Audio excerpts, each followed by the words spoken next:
The brightness in Beth Ann's voice may make it difficult for you to believe that she gave birth just 5 days before we recorded this conversation.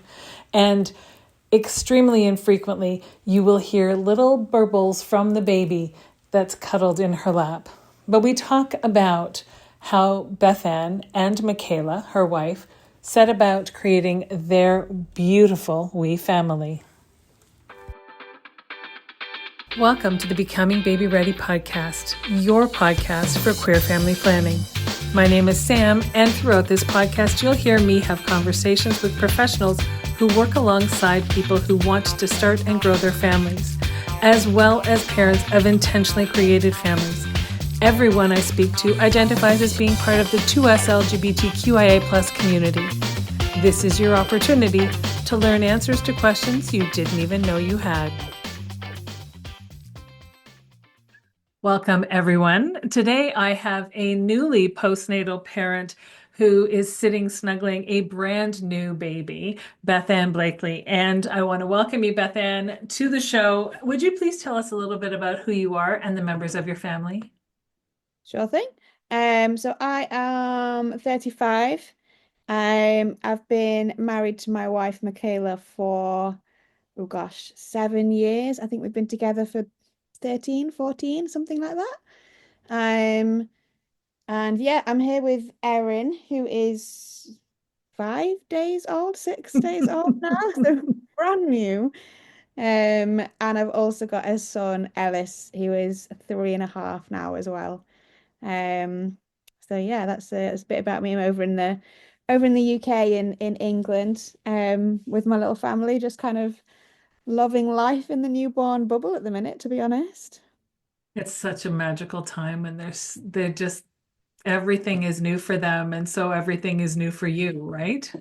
Yeah, and that smell, you just can't beat that smell, can you? No, it's so true. Gotta bottle it up. I know. Why don't they have a bottled scent for a new baby? But it's true. And you see every parent sort of going to a new baby and sniffing their head because they just, I know. It sounds creepy, but it's really not. If you don't have children yet, I promise you it's not creepy. It does sound it. It does. Like somebody would make a lot of money selling that scent. Oh, it's so true. It's so true. Now, you and Michaela have been together for a good long time. Did you know from the very beginning that you wanted to be parents, or was it something that sort of came after you'd had some time in your relationship and you're thinking, oh, you know what? I think I'm ready now to take this next step? I think I've always been quite maternal and have always imagined myself having children. Um, and Michaela probably less so. But to be honest, we kind of went back and forth on the decision quite a lot, um, for quite a long time actually. And I think it's hard, isn't it, when you have to plan having a family so Mhm. meticulously to get to that stage where you think, right, we're ready. Because realistically, whoever feels ready to have a child, and we were always like, oh, but we're having such a great time. We're traveling the world. We're doing this. We're going out for dinner all the time. We love our life. And we were also like, do we need some more savings? Do we need to be in a bigger house? Do we need a better car? Do we need better jobs? Do we want more time in our careers first? And just kind of kept putting it off and putting it off. And then in the end, we just kind of got to the point where we were like, if we were a heterosexual couple, by now we'd have stopped taking contraception Mhm. and just seen what would happen. We can't do that. So the equivalent of doing that for us is starting the process. So let's just start it and see what happens. But I think getting to that stage where you feel ready enough, or I suppose you feel comfortable enough not feeling ready enough and still making the step regardless, Mhm. can be quite scary, can't it? It sure can. It sure can. And how, as you say, there's decisions to be made. It's not just, we're going to start trying. Now we have to think about where we do it, how we do it, who we do it with. Um, were you both always on the same page about who would carry or that kind of thing? Or, I'll let you say, there were a lot of decisions to be made. Um, So, one of the big ones like you mentioned is who would carry. Um, I've always been more interested in being pregnant than she has and kind of going through that experience. Um, she has a health condition anyway, which wouldn't make pregnancy impossible, but would make it a bit more complicated. Mhm.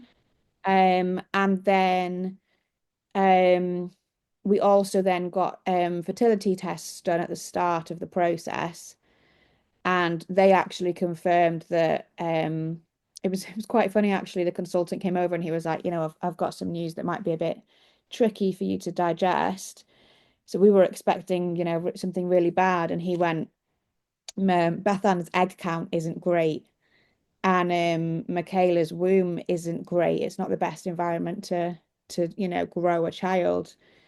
So to be honest, your best bet is using reciprocal IVF with Bethan carrying and using Michaela's eggs. And that was kind of what we'd decided would be the best option for us anyway. So we were like, oh, okay, great. That's fine. That works for us. Excellent. Which he was a bit shocked at. I don't think he was expecting that reaction. Hmm. But yeah, that was kind of another, kind of piece of evidence, if you like, as to why we should do it that way. Hmm. Um, and then, the other decisions you've got to make in terms of, do you use a sperm donation from somebody you know? So we did have somebody that we knew who was quite open to that idea. And it's quite difficult having those frank conversations and discussing the pros and cons of that because initially it feels like, oh, great, we'd know the family history, blah, blah, blah. We'd know this, we'd know that, we'd know the other. But then you've got to think about the legalities of it all and the complications that might arise and all of that sort of thing. Um, so yeah, we ended up kind of using a sperm donor at a fertility clinic. Hmm. Just because I suppose you never really know what's going to happen in the future, do you? And that kind of felt legally like the safest option to go down. Um, so yeah, it was a lot of decisions to make, but I feel like we kind of had little pieces of evidence and pieces of data and stuff that kind of pointed us in the right direction as well, which helped. And I mean, as you say, that was sort of the thinking that you'd had already that you would carry using Michaela's egg. And you're right about the donor using a known donor versus an unknown donor. And to be fair, I mean, the person you would have asked could easily have donated anonymously to the same bank, and you could have chosen them off a list, and it would be completely different in how you mentally process it than asking someone because you don't want your friendship to end. You don't want the connection to end. You don't want them to ever feel as though that they have to step in and take a parental role because that's not why you've asked them. But you also don't want them to step in and take a parental role if that's what they want. And it can be so complicated and convoluted and messy. And I think that in an ideal world, especially because we have to ask people to help us have our families. They don't just happen. We can't just get pregnant without using the services of someone else, whether it's a fertility clinic and an unknown donor, whether it's a known donor. We don't have those options. So we have to ask someone else. And it's just it's so leaves you feeling so vulnerable that you can't do it on your own, Yeah, right? definitely. Definitely. And I think for us, one of the big kind of sways in that decision was not having to kind of reveal a secret to the children at any point. Mhm. You hear a lot about people who might have used IVF or might have used a donor or have adopted or whatever it is, um, that don't necessarily have to tell the children straight away.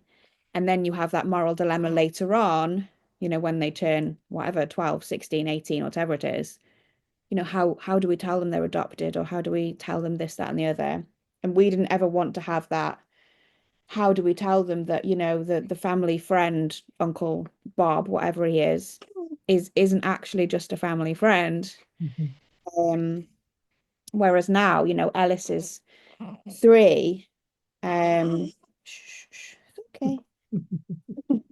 Ellis is 3, and he knows, we have very frank conversations with him that he doesn't have a daddy. He has a mummy and a mammy.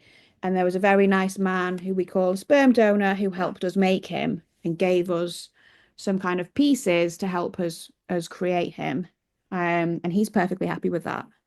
And it's nice that he knows that and he knows how it all works. And it's not going to come as a surprise at any point. Right. And it is just always, it's just always part of his common vernacular that he has two moms and he doesn't have a dad. And then he has a confidence because he's learned it from a young age. He has a confidence with which he shares this news with his peers at school or on the playground or wherever. This is just my family dynamic. And all you want them to ever be is confident and feeling safe and secure with who they are, right? Exactly. And I think that confidence, it kind of breeds that sense of normality. Mhm. And that's what I want for him. I don't want him to feel like he's different or whatever it is. And obviously, it's going to be a long time until kind of society normalizes everything and people don't have to come out and all of this sort of stuff. Mhm. Um, but it's nice that as a 3-year-old, somebody will tell him something and he'll correct them. If he calls me or Michaela, if they call me or Michaela the wrong name, he'll correct them. Mhm. Or, if somebody says like, "Oh, where's your dad, Alice?" He'll quite happily go, "I don't have a dad. I've got a mum and a mam and a sperm donor."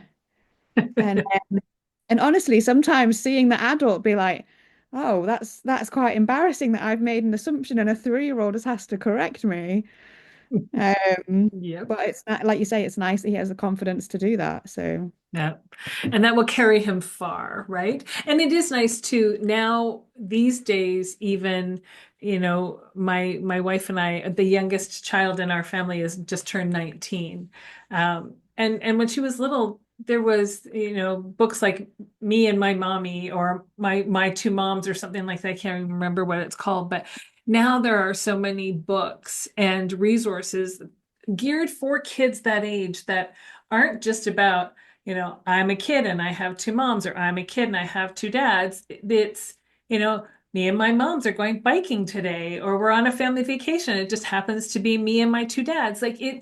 There's just so much more in the way of resources available to be able yeah, to show them just how normal yeah, like this is just life. And it's fantastic, right? exactly that. We always say that the best kind of resources are when you have an LGBT family, but that's not the storyline. Right. No, Exactly. that's not what it's about. It's about something completely different. It just happens to be Yeah. that the people in the story are queer. Yeah. In the same way that it might happen to be that one of them has blonde hair.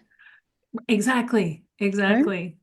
Because the fact that they have blonde hair doesn't impact anyone else in the world Yeah, any more than the fact that Ellis has two moms impacts anyone else in the world, except maybe Erin, and she has the same gift. So, exactly. so you used a sperm bank, and Yeah. was it a UK sperm bank? Yeah, yeah. Yeah. So all of the sperm bank part of it was done through the fertility center, which I quite liked, to be honest, because I kind of felt the sperm part of it was quite overwhelming. Mhm. It was quite difficult to know what to do and what the right option was and how many different options there were. So I quite liked that the fertility clinic kind of really held our hands through that process. Excellent. Um, and I'm not sure if it's kind of common the way that they did it with us and in other places. But essentially, I think because the midwives and the staff got to know us as a couple so well during the process, um, they essentially started off the sperm choosing process by giving us some potential options that they thought that we would like.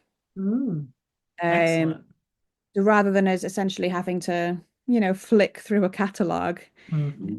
um, they were like, let's just double check what's important to you because this is the vibe that we're getting. Um, let's pick out some of our favorites for you.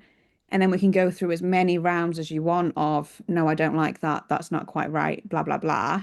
Um, and then each time we were kind of presented with a person, it had all of their medical history. But then it also had a letter from the male to the child, which was really nice. Hmm. And then they also had this kind of process where they essentially gave each donor like a blank piece of paper and said, you can do what you want with this piece of paper. So some profiles had almost like a list of bullet points, so you can tell they're quite methodical, quite logical. Hmm. Some profiles had drawings and scribbles and paintings and stuff. Some of them had letters or poems or, what photos or whatever it was. And it just gave you a really nice glimpse into their personality. Hmm. Um, so yeah, it really kind of helped us choose from there. Did you find that there you knew going in there were things you absolutely didn't want that were uh, um like any pieces of that? Because I mean it's almost we kind of get a gift in the queer community being able to use a donor and to pick the attributes we really want and discard the things that we really don't want and that kind of thing. Mm. Whereas a heterosexual couple will get together and get married and decide to have a family, and you're like, well, I hope I like your gene pool. Right? Yeah, yeah. It's already been decided. So we get to custom make essentially who we think the best donor would be. Were there things that you absolutely had to have or absolutely didn't want to have that you can think of? Completely honestly, and I'm still in the process of convincing myself that making this decision was okay. The only thing we said to the clinic that we didn't want, um, well, the only thing we said that we did want was that we wanted somebody white. Only because I was like, I feel like this process is going to be difficult and complicated and messy enough as it is. Mhm.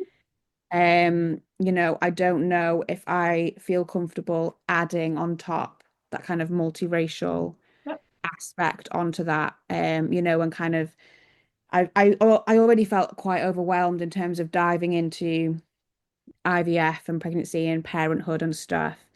And then the idea of, even simple things like not knowing how to do kind of, black hair and stuff Mhm. like that, and not being able to kind of help the child really connect with that part of their identity. Mhm. I felt like if I tried to do that, I would kind of be a bit of a fraud.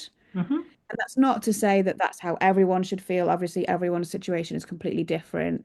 Right. Um, but that idea just made me feel like almost like I wouldn't be able to do the job justice. There. No. So that was Yep. the only thing that we said to them.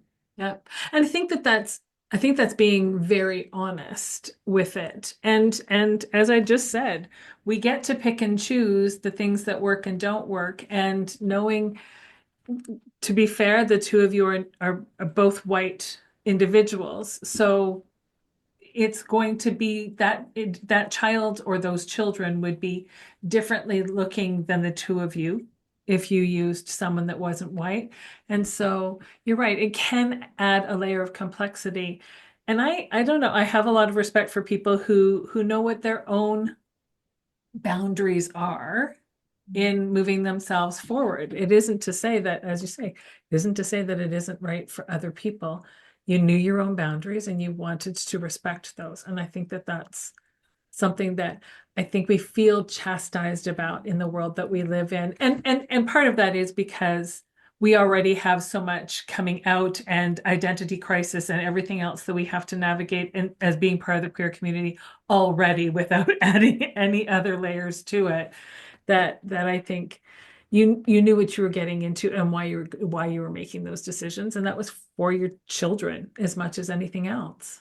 Yeah, exactly that. And I think, we have so many conversations in the queer space, don't we, about being allies and having transparent conversations and having this safe space for people to be allies and say things and perhaps get it wrong and learn and all of this sort of stuff. Hmm. And honestly, it was and still is quite a hard conversation to have because then part of me is innocently like, does that make me racist? Does that make me a bad person? Does that make me this, that, or the other?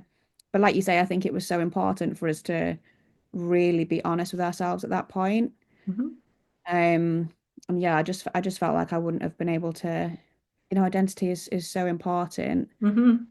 The identity is already complex when, you're using a donor as opposed to using an unknown donor as opposed to a known donor. And I grew up not knowing my dad and all of this sort of thing. So understand a little bit of that kind of, where have I come from? Who am I? That identity complex thing. Hmm. I just felt like I wouldn't be able to support them as much as I'd want to through that. Um, Yeah, yeah, but it worked out anyway. So it did so. Hold on for just a moment. We'll be right back. You know about Baby Ready because you're listening to this podcast, so you know that we are all about queer family planning and helping you have the family of your dreams. But did you know that we don't abandon you once your baby arrives? We actually offer parenting coaching as well, and that's not just for the newborn phase, although we are there for that, but it's through toddlerhood and young children, tweens, and even through the teen years.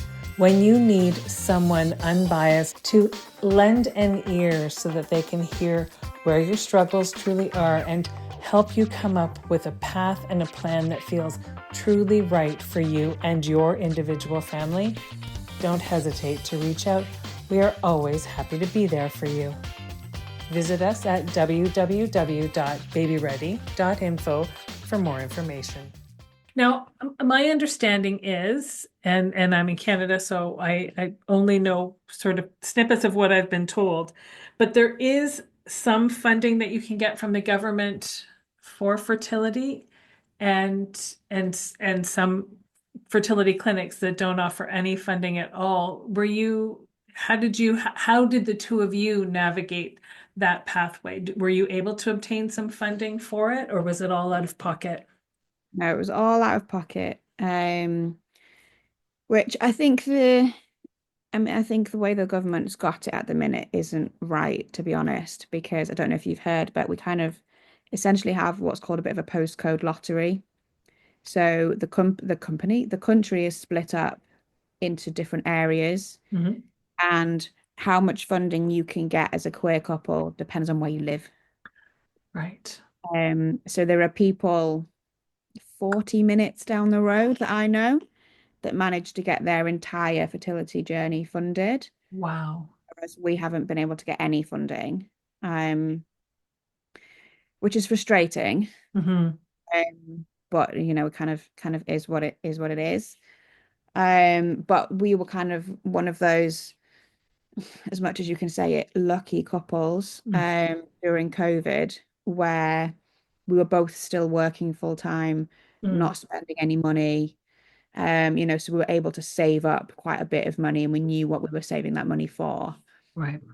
So that really helped us, get that cash together to be able to fund it ourselves. Um, we did manage to get our first round of fertility tests free on the NHS. Okay. But other than that, it was all paid for through the clinic.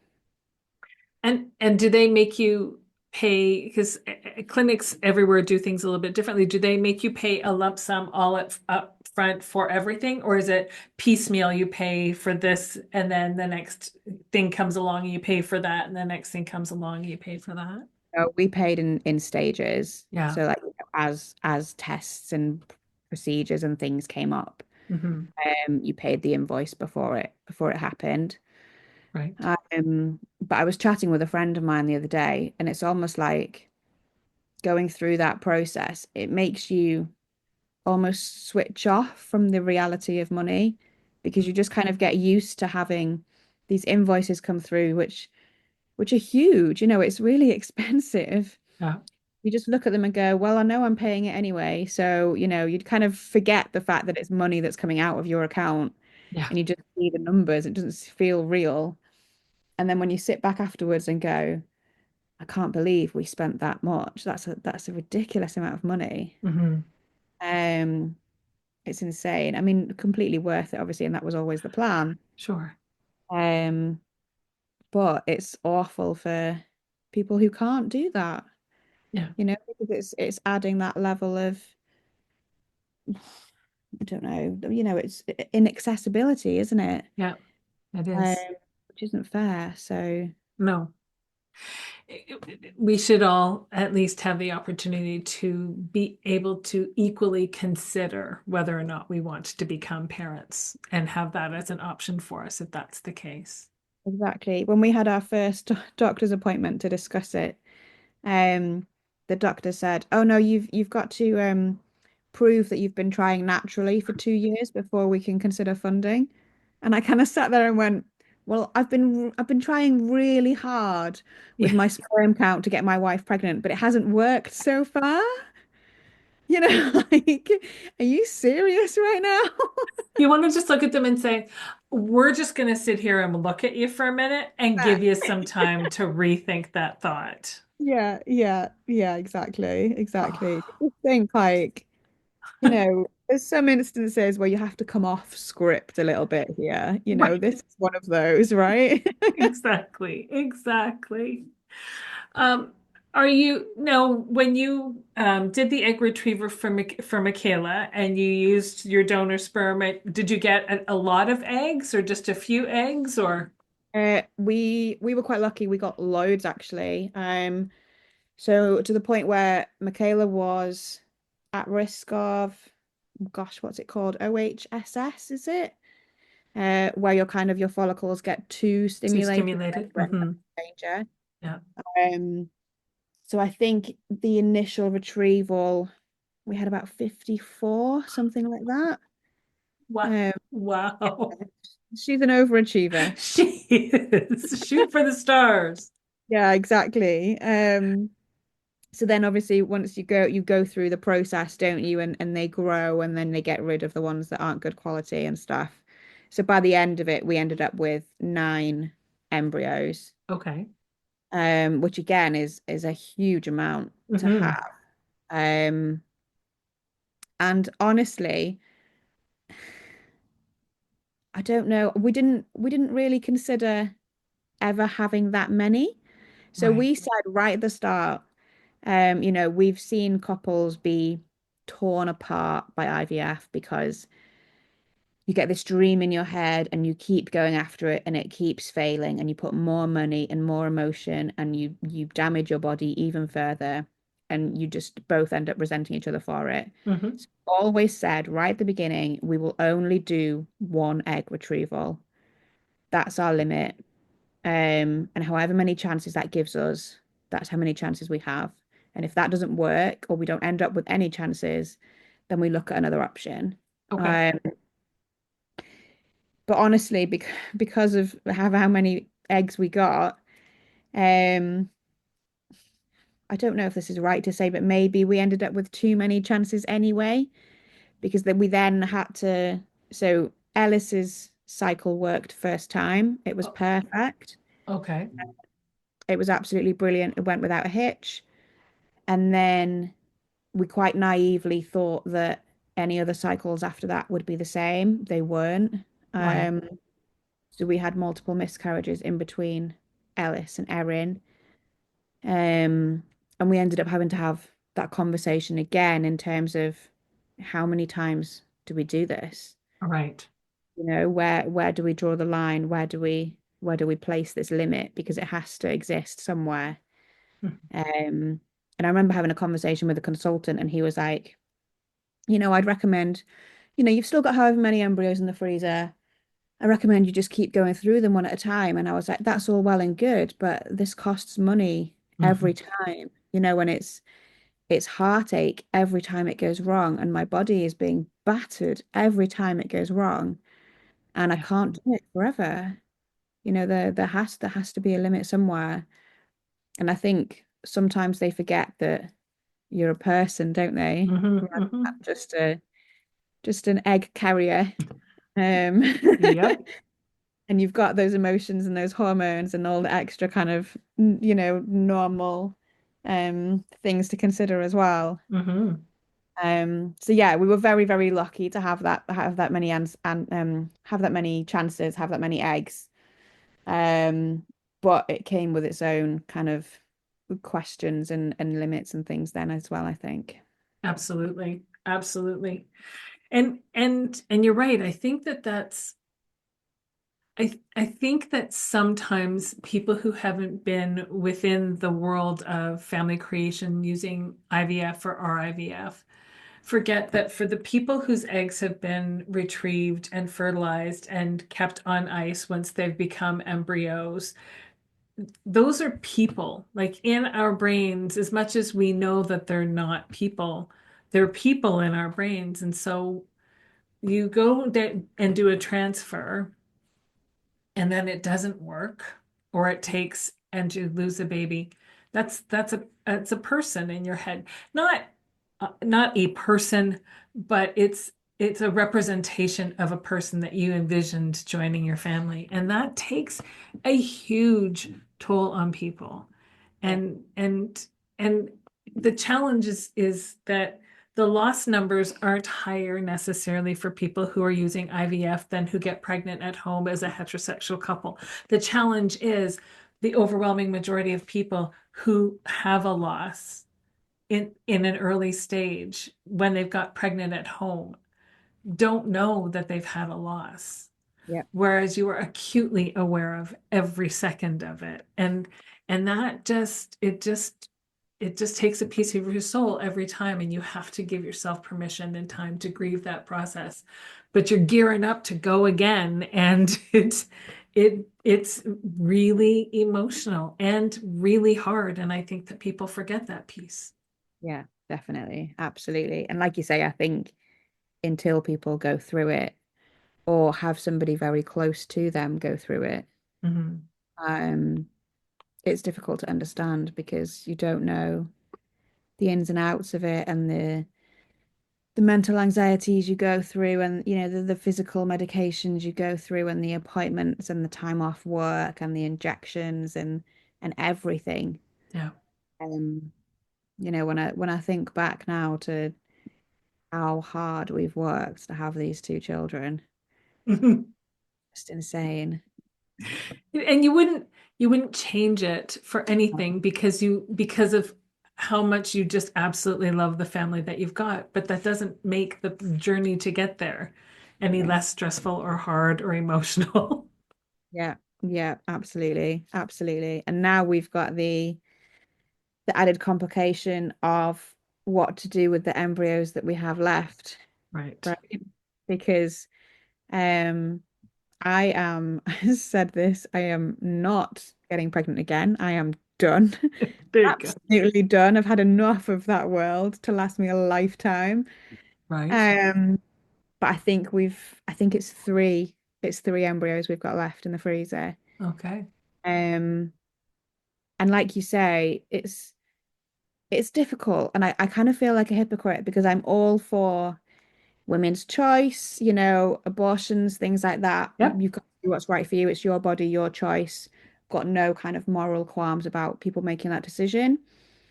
But I think because, like you say, each one of these embryos has held so much hope and Right. so much emotion for so long, doing something with them that isn't creating life, Right. and it doesn't feel right. No. It feels, I don't like it, but at the same time, you've got to do something. Right. Um, Is that an option there then? Donating or allowing someone to adopt those embryos to carry themselves? we've talked about it. I'm not sure yet, only because that they would have the same biological, like Hmm. both parents. So they'd be full siblings to Aaron and Ellis. Um, And I'm not sure how I feel about that. And I'm not sure why that's different to only having kind of the one biological parent. I haven't quite worked it out yet. So at the minute we're kind of trying to work out whether we want to donate them to science Hmm. or whether we want to donate them to a person. Right. Um, and again, everyone makes a different decision. Everyone makes a decision that's right for them, and that's fine. But I think those are the two options that we're thinking about. We'll Hmm. probably end up donating them to science. Hmm. And then, you've kind of at the same, that they're not being used for what you wanted them to be used for, but at the same time, if it helps make the process easier, faster, cheaper, more efficient for other people in the future, you still feel like you're making a bit of a difference. Um, but yeah, it's still going to feel odd Hmm. kind of signing those over to something else. Absolutely. They're members of your family. Yeah. Ultimately, that's how they feel, as though they're Yeah. members of your family. And we don't typically just sign our families over to somebody else. There are days we may want to. That's Yeah. very different.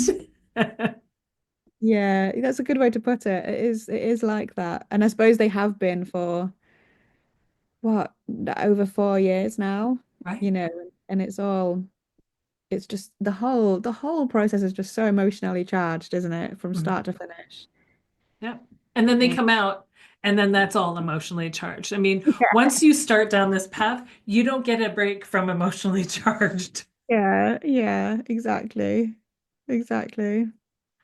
And I know I asked you this before we hit record, but Ellis is 3 years old, and so is old enough to kind of get it that a new person has joined the family. And whereas, I mean, that isn't to say that a 1 year old or a 2 year old doesn't wouldn't know, but they have a different level of understanding by three that really kind of changes the whole landscape of sibling connections and understanding. How is Ellis navigating all of that? He absolutely loves it. He Oh. is really excited. He will come into our room first thing in the morning and he'll peer over her little cot to see if she's okay and say good morning to her. Um, he's obsessed with the size of her fingernails. As am I, to be fair, Right? kind of checking and being like, her fingers are so small. Um, he will draw her a picture and come and show it to her, and he'll ha want to help get her dressed and bathe her and do this, that, and the other. And no. So yeah, it's adorable kind of watching him with her. He's a very curious lad. So he's asking lots of questions about why things are happening and how things are happening and the kind of biology of it all and things like that. And we've always taken the approach of being completely honest with him, Yeah. how and why things work certain ways. Um so he knows that she was born via cesarean. um and he's seen my scar and he knows what that means, and he's been there while the midwife is kind of checking it and stuff. um and yeah, some of the questions he comes out with, you're just like, oh, good point, good question. But yeah, he's loving it. Apparently he doesn't talk about anything else at nursery, Oh, so excellent. And I recognize it's early days, so I mean things may change, but I mean I remember it's been a long time. My eldest is 27 in 2 weeks and my youngest is almost 24. So it's been a bit of time, but there's 3 years between my two. yeah. And I remember my eldest being very curious and wanting to have as much time with the baby as he could possibly be allowed to have. And then when he was done, he needed to be done, and I needed to be kind of watching for that. But I have to say, I mean, and I will go to my grave saying it's nothing to do with how I parented. My two children are super, super close. They've been best friends all their lives, and that is just their personalities, not anything to do with me. But I remember driving in the car one day, and my eldest asked if we could stop for chips. And I said, we can, but we have to do the drive-through. We can't get out of the car. And he said, "Well, I wish the baby wasn't with us and or wasn't here." And I thought, "Oh my gosh, what do you mean? You don't want your brother? Like you love your brother. What are you talking about?" He goes, "No, I just mean he wasn't here, not here now. I want to go into the restaurant for chips. I don't want to." Yeah, yeah, yeah. Oh, but they say such brilliant things and they teach you so much, these older ones, as they learn about what it's like to become a sibling. And such a beauty. I'm so excited for you, for the opportunity that you will have as a parent to watch that dynamic grow. Yeah, I was saying to a friend the other day, I think my favorite part of having Erin is watching Ellis, Yes. and obviously like the newborn bubble and the cuddles and everything and the smell is great. But watching Ellis with her and watching him observe her and ask questions and get to know her is just magical. It is. It is. Now, I typically finish every episode asking, what's your favorite part of parenting your wee ones? Is that it, or is there more? Tell me. Yeah, and honestly, I think like you say, it's very, very early days. We're on day 5, 6, whatever it is, losing track of time, obviously. Um, but yeah, as it stands, I think that's it. It's just watching the two of them, Yeah. and in particular, watching Ellis become a big brother and understand, what that means, and watching him, could just kind of grow into that role, I think is gorgeous. I'm loving it. Yeah. Yeah. It is pretty magical and it's pretty exciting. And I'm just so excited for you because I can't wait to watch how your family grows and changes and evolves over the years as Erin becomes less of a newborn and more of a self-fulfilled human that's doing things her own way. Yeah, definitely, definitely. We'll have to get through all the I can do it and all of those again. I can do it by myself. Yep. Yes, yes. Oh, yes. I forgot about those days, but they do come crashing back, don't they? Yeah, definitely. Definitely. Excellent. I want to thank you so much for taking the time to chat with me today. It's been really, really wonderful to hear your story of family creation. Oh, thank you for having me. It's been good fun. It has. As a queer individual with colonial lineage, I want to first acknowledge the land upon which I live and work. Being from what is now known as Burlington, Ontario, I recognize the original ancestry of these lands as they span from Lake Ontario to the Niagara Escarpment and beyond. These lands are steeped in Indigenous history that benefits my community every day. The territory is mutually covered by the Dish with One Spoon Wampum Belt Covenant, an agreement between the Iroquois Confederacy, the Ojibwe, and other allied nations to peaceably share and care for the resources around the Great Lakes. I would like to acknowledge that the land on which I stand is part of the treaty lands and territory of the Mississaugas of the Credit. The land dictates everything about our ways of being. Particularly, the land teaches us about fluidity. Concepts of the binary system and heteropatriarchy were imposed by the colonials who were, at the same time, removing children from their homes, families, and all that was familiar to them. These same children were divided by the only two prescribed binaries recognized by the settlers, and they were forced to conform to a performative, gendered falsehood. The land doesn't operate under binary thinking.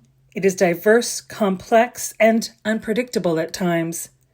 Rather, the land holds us and all of our remarkable paths and identities. Every organism and spirit has a purpose. It is from this understanding that I strive to live and grow. Thank you for joining me today on the Becoming Baby Ready podcast. If you have a story that you'd like to share, or you know someone who might, if you're a professional who works in the capacity of helping people start and grow their families, and you identify as being a part of the 2S LGBTQIA plus community yourself, then please don't hesitate to reach out. We always have room for more stories to share, and there's always more learning to do.